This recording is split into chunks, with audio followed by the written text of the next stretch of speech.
Dios le bendiga, queridos hermanos. Dios le bendiga más. Cada persona, cada oyente que pueda ver este video, cada persona.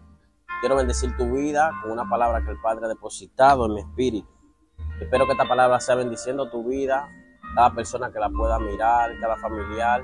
Espero que la presencia de Dios y el Espíritu Santo more en cada casa, en cada corazón, de cada persona que pueda mirar este video, que es el Espíritu Santo de Dios tocándolo de una manera sobrenatural.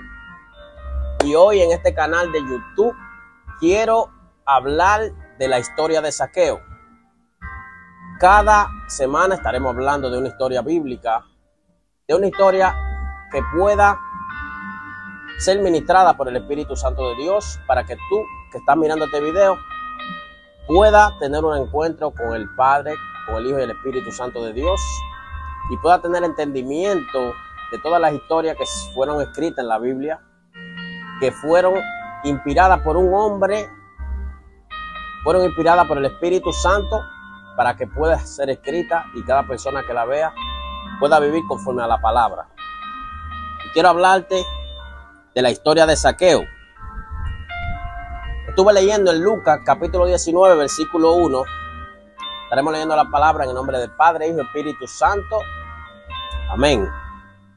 Dice la palabra de Dios: habiendo entrado Jesús a Jericó, iba pasando por la ciudad.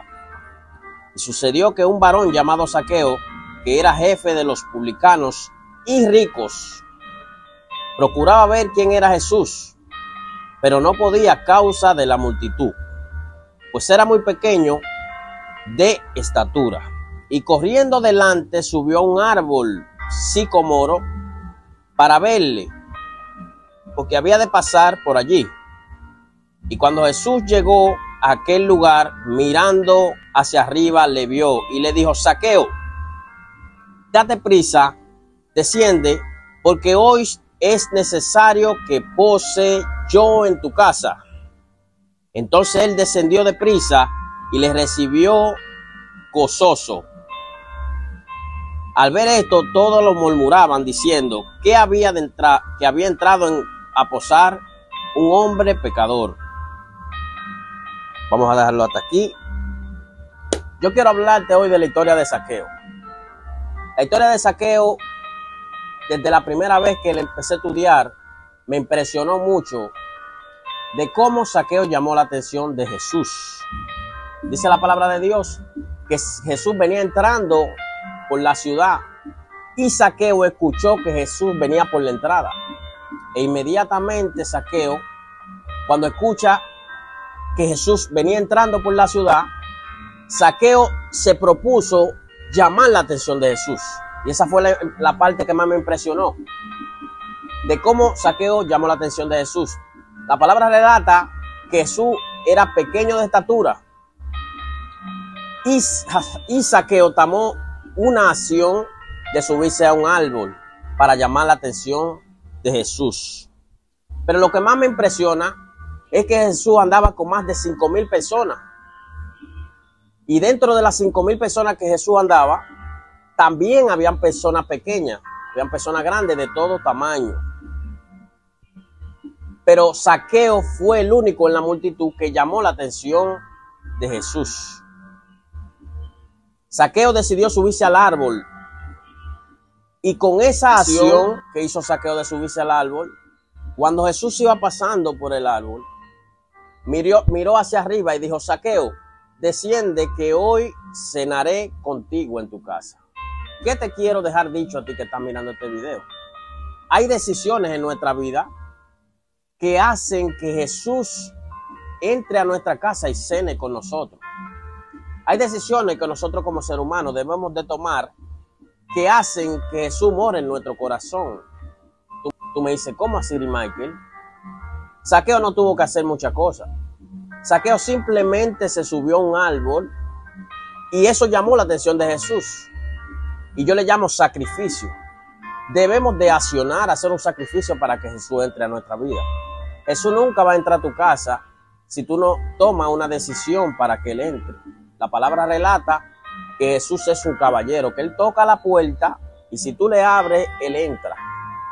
Pero debemos de tomar la decisión de abrir nuestras puertas. la puerta del corazón para que Jesús more con nosotros. Si tú no te decides que estás mirando este video a tomar una decisión para que Jesús entre a tu vida, es imposible que Jesús entre a tu casa y cene contigo. Es por eso que estamos viendo muchas situaciones que están viviendo personas, depresiones. Pero lo que más me impresiona de Zaqueo es que dice la palabra que Zaqueo era rico. Zaqueo era rico y poderoso en la ciudad. Era un cobrador de impuestos. Se podría decir, a Zaqueo lo tenían como un ladrón. Pero la palabra relata que Zaqueo tomó esa decisión. Y si Zaqueo tomó esa decisión era porque sabía que en su corazón había un vacío, que no lo va a llenar el dinero. Hay vacío en nuestro corazón que no lo llena el dinero. Y quizás tú estás luchando por tener dinero, pero luego que lo tienes te darás cuenta que ese vacío no lo va a llenar Dios, no lo va a llenar el dinero, si no lo llena Jesús. Aparentemente Zaqueo tenía dinero, era poderoso. Y yo me preguntaba cuando leía esa historia, yo decía, pero si Zaqueo tenía dinero, si Zaqueo era poderoso, ¿qué necesidad tenía Zaqueo de ir a subirse a un árbol para que Jesús lo mirara? ¿Sabe cuál era? Ese vacío que tiene el hombre que no tiene a Jesús. Eso era lo que tenía. Me imagino que cuando Zaqueo se acostaba, había algo que no lo dejaba dormir. Había una inquietud que él necesitaba conocer a Jesús. Porque Zaqueo, cuando decide subir al árbol, que escuchó que Jesús venía, era porque ya venía. Ya él había escuchado la historia de Jesús, de que Jesús venía sanando por diferentes lugares a muchas personas. Y Zaqueo necesitaba sanar ese corazón que quizá tenía todo menos Jesús. Nosotros necesitamos como ser humano tomar una decisión para que Jesús entre a nuestra vida. Necesitamos volver a Cristo porque el ser humano ha llegado a una magnitud que se ha olvidado de Cristo, se ha olvidado de Jesús. Y yo quiero decirte que a ti Jesús fue quien te creó. Jesús fue quien te dio vida y vida eterna. Necesitamos ver a Jesús. Necesitamos tomar una decisión donde Jesús entra en nuestro corazón. Yo la tomé, yo espero que tú que estás viendo este video la tomes. Y yo te aseguro que Él entrará a tu casa y estará contigo. Toma esa decisión de ir a la iglesia. Toma esa decisión de acercarte a Cristo. No importa cuál sea tu condición. Yo me imagino que la condición de Zaqueo era que quizá era rico, tenía dinero aparentemente para la ciudad. Zaqueo era el hombre que tenía la pámpara prendida. Pero Zaqueo era el hombre que tenía el vacío, que cuando se trancaba esa habitación decía, yo necesito cambiar de vida, yo necesito dejar de robar, de hacer cosas negativas, yo necesito volver a Cristo, yo necesito toparme con ese Jesús que la gente está mentando. Y desde que Jesús entre por la entrada de mi ciudad, yo voy a tomar una decisión para que Jesús entre a mi corazón y a mi vida. Así que Dios te bendiga, mis hermanos. Yo sé que este video va a ser de mucha bendición. Yo sé que el Espíritu Santo que está contigo en este mismo preciso momento, tú mirando este video te va a tocar y te va a confrontar y te va a decir, toma de esa decisión que yo estaré ahí contigo. Toma esa decisión que yo voy a entrar a tu corazón. Así que Dios te bendiga, mis hermanos. Dios te bendiga más.